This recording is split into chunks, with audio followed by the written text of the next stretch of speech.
In calm London lived the Darling family, Mr. and Mrs. Darling, loving parents, and their 3 children. Wendy, the oldest, with a boundless imagination. John, the middle one, always curious, and little Michael, the adorable youngest. Before falling asleep, the brothers would gather in the room to listen to Wendy's fascinating narratives.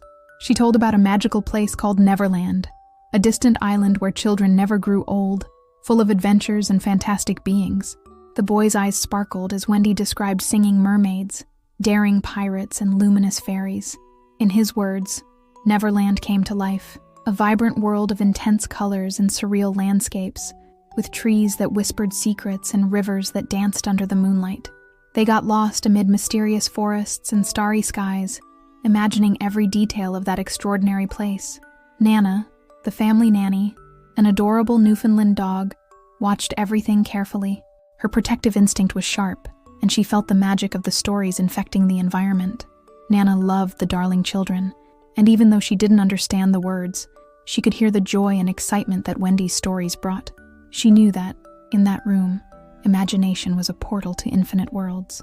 One starry night, the Darling parents were getting ready to go out. They left Nana in charge of watching over the little ones, certain that they would be safe and well looked after. In the children's room, while Nana was dozing at the foot of the bed, a peculiar figure appeared in the window. It was Peter Pan, a boy who refused to grow up, accompanied by his fairy friend Tinkerbell, who glowed brightly.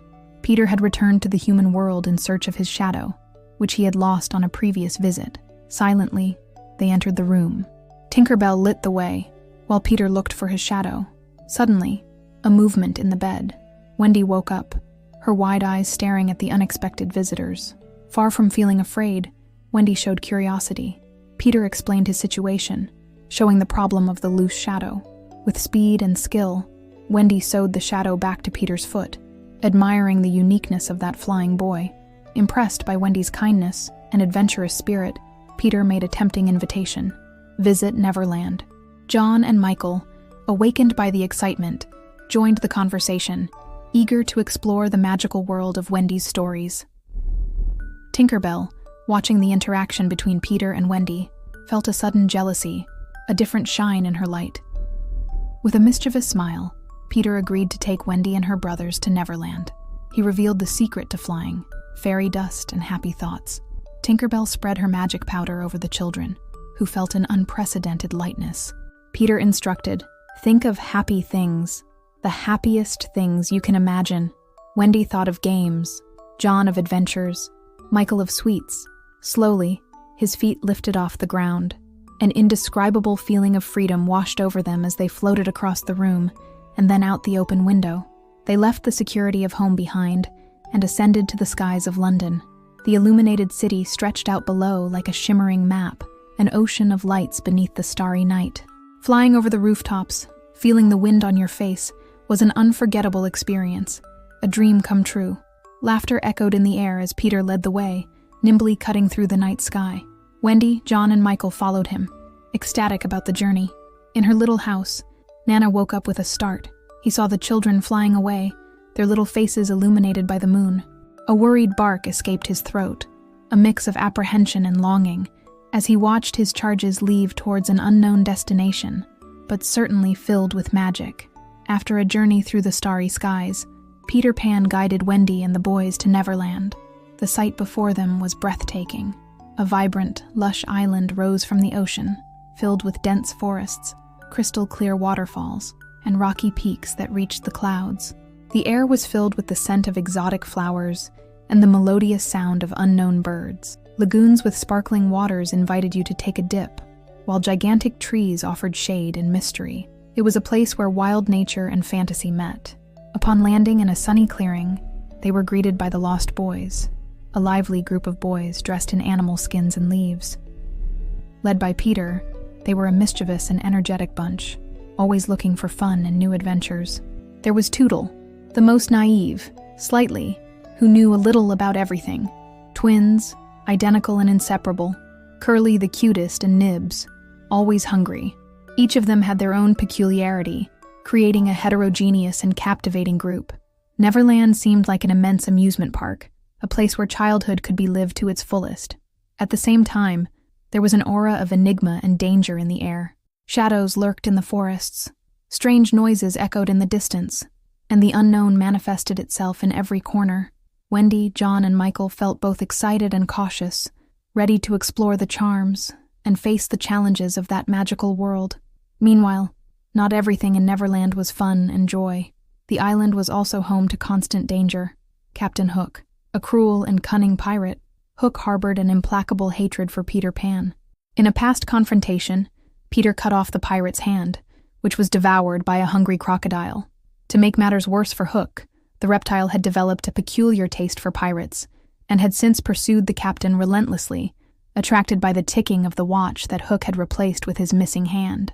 From the deck of his pirate ship anchored in a hidden cove, Hook watched Peter and the darling children through his binoculars. A silent fury burned in his chest. He wanted revenge, not just for the lost hand, but for the constant humiliation Peter inflicted on him.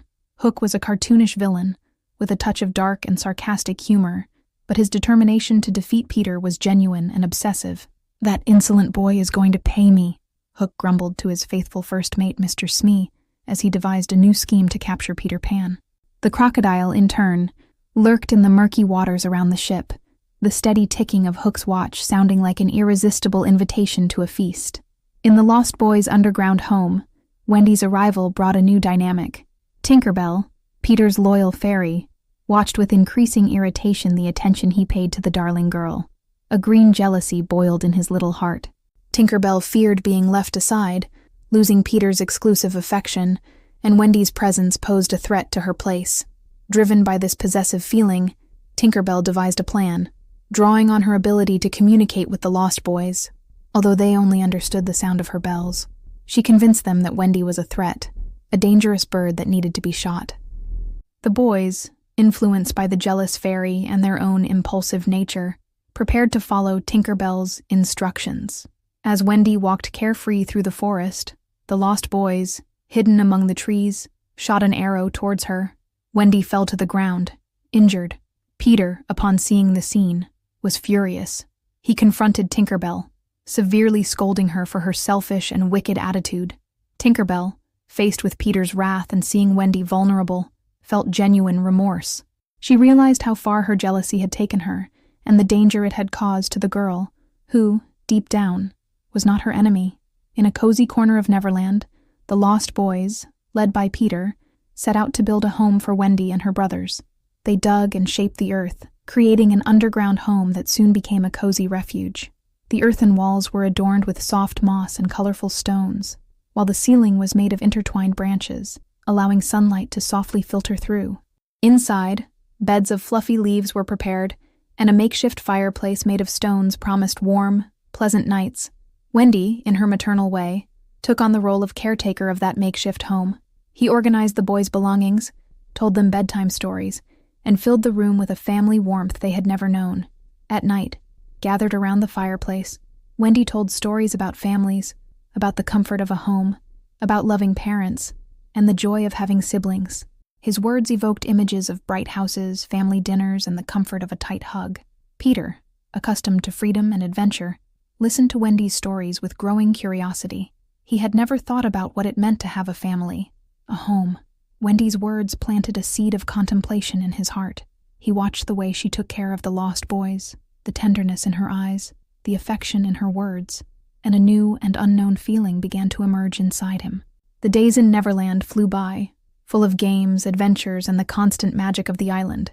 However, even in the midst of so much fun, a feeling began to grow in Wendy's heart, a longing for home. She thought about her parents, imagined their concern, the void left by their absence. The responsibility of being a daughter called her back to the reality of London. One starry night, Wendy reunited John and Michael and expressed her desire to return. He explained that although Neverland was wonderful, their parents needed them, and that home was where they truly belonged. John and Michael, who also missed the comforts of family, readily agreed. The news of the departure saddened Peter. The idea of separating from Wendy, of losing that maternal presence and the stories that filled her nights, made her chest tighten. For the first time, Peter felt the vulnerability of loneliness. He, who had always been proud of his independence and life without ties, realized the value of the family ties that Wendy represented. With a mixture of sadness and understanding, Peter accepted Wendy's decision.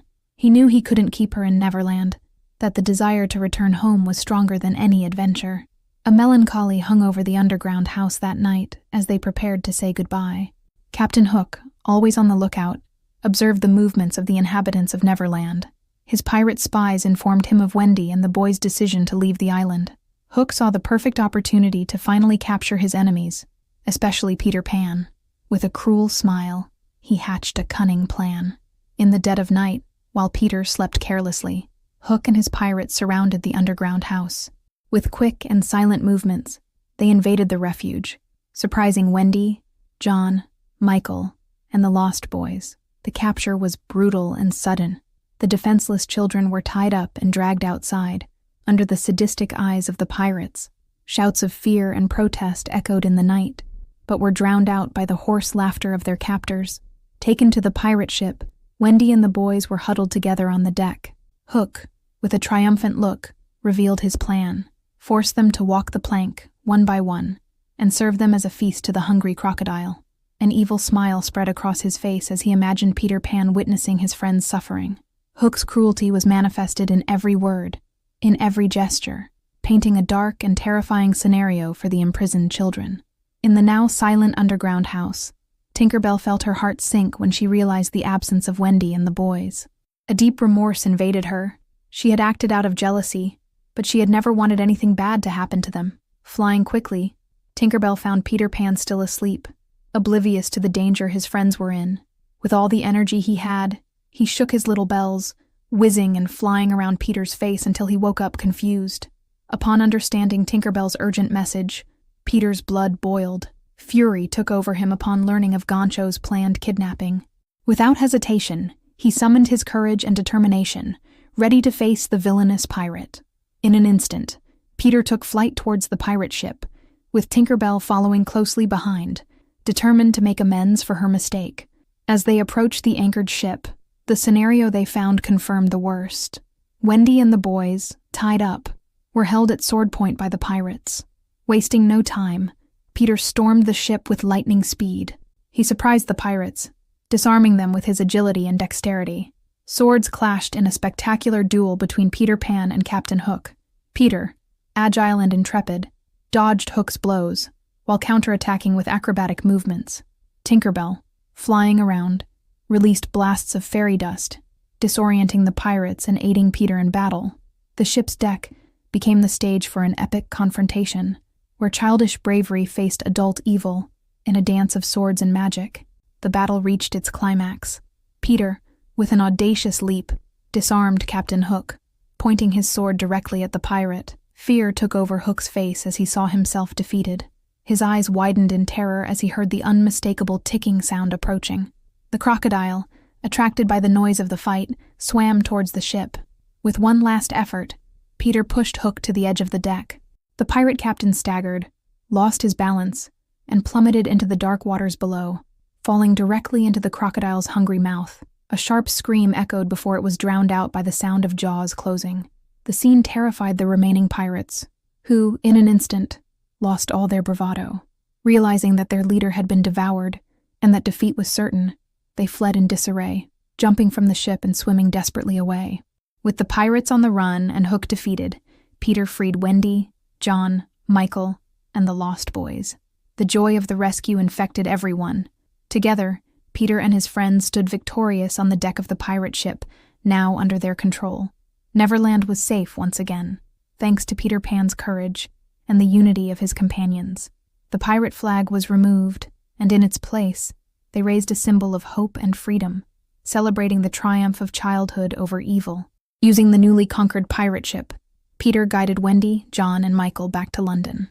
The journey back was silent, marked by the expectation of a reunion and the melancholy of farewell. As they approached the darling's bedroom window, Nana, who had never stopped watching, barked happily when she recognized her charges. The darling parents, who had been watching anxiously, rushed to hug their children in a whirlwind of relief and happiness. The time for parting has arrived. Wendy and Peter looked at each other, a deep understanding in their gazes. Not many words were needed. Peter promised to return, to visit Wendy in his future adventures, even though he knew that time would pass differently for them. Wendy smiled, keeping the promise in her heart. With a wave, Peter and Tinkerbell set off into the starry skies, returning to Neverland, where new stories and challenges awaited them. At the bedroom window, Wendy, John, and Michael watched the pirate ship disappear over the horizon. The adventure in Neverland would become a precious memory, a magical chapter in their lives. They would grow, mature, but would never forget the days of flying, the battles with pirates, and the friendship with Peter Pan. And, in their hearts, the belief in magic would remain lit, fueled by the certainty that, somewhere far away, Neverland continued to exist, eternal and enchanted. A few months have passed since Wendy's return to London. Life in the Darling household resumed its usual rhythm, but memories of Neverland remained vivid in the hearts of Wendy, John, and Michael. Wendy, in particular, often found herself thinking about Peter Pan, about their shared adventures, and the promise of a reunion. One calm night, as the moon shone brightly over the city, a familiar thought entered Peter's mind. He remembered his promise to Wendy, and felt a sudden desire to see her again. With a mischievous smile, Peter called Tinkerbell, and together they flew towards London. The journey under the night sky brought back the excitement of adventure. As they approached the Darling house, Peter recognized Wendy's bedroom window, now lit by a soft light. He entered quietly, finding Wendy asleep in her bed. Hearing a slight noise, Wendy woke up, and her eyes widened when she saw Peter there, in front of her, with his radiant smile. A mix of surprise and joy took over Wendy. She sat on the bed, and Peter came over, sitting on the edge. They talked in whispers for hours, remembering the magical moments in Neverland, the battles against pirates, the games with the Lost Boys. Wendy talked about her life in London, school, friends, the new things she was learning. Peter listened intently, fascinated and a little perplexed by Wendy's world, so different from the wild freedom of Neverland. The next day, Peter had the opportunity to experience Wendy's world in London. She took him for a walk around the park, showing him the flower gardens and peaceful lakes, very different from the lush forests of Neverland. Peter observed everything with curiosity, from the horse-drawn carriages to the people rushing through the streets. Wendy introduced him to some of her friends, neighborhood children, who were intrigued and a little intimidated by the flying boy's presence. Peter accompanied Wendy in her daily activities, even going to school for a few moments. He observed the children learning lessons, reading books and writing in notebooks. It was an organized and structured world, far removed from the spontaneity and adventure of Neverland. Wendy explained about her studies, her dreams for the future, things that involved growing up and becoming an adult. Peter began to notice the changes in Wendy, the adventurous girl from Neverland now transforming into a young woman, with other perspectives and interests. During the day, Peter felt a sharp contrast between Wendy's life and his own. In London, there were rules, schedules, responsibilities, a different rhythm. In Neverland, life was free, without limits, focused on fun and eternal childhood. Despite their differences, Peter realized that magic still existed in Wendy's heart, even in the midst of London's routine. He saw the sparkle in her eyes as she spoke of Neverland, the passion in her words as she described her adventures. At the end of the day, as the sun set over London, Peter realized that Wendy was taking a different path. Neverland would remain a special memory, an unforgettable chapter of her childhood, but Wendy's world now expanded beyond the island's magic. A new form of connection needed to emerge between them, a friendship that respected the changes and the different paths that each would follow. When it was time to say goodbye, Peter looked into Wendy's eyes and made a new promise. He would return, not to take her back to Neverland forever, but to visit her, to share moments, to keep the flame of that unique friendship alive. Wendy smiled, gratefully accepting the promise. I knew that the bond between them was strong, and that even with distance and time, the magic of Neverland would always unite them. With a wave, Peter and Tinkerbell took flight back into the starry skies, returning to Neverland. Peter carried with him the joy of reunion and a new understanding of the human world, of growth and the beauty of the different stages of life. As he flew over Neverland, Peter felt the breeze of eternal youth on his face, knowing that, even with the changes, magic and adventure would always await him in that enchanted place, and the belief in magic, for Peter and Wendy, would continue to shine, strong and eternal, like the stars in the sky of Neverland.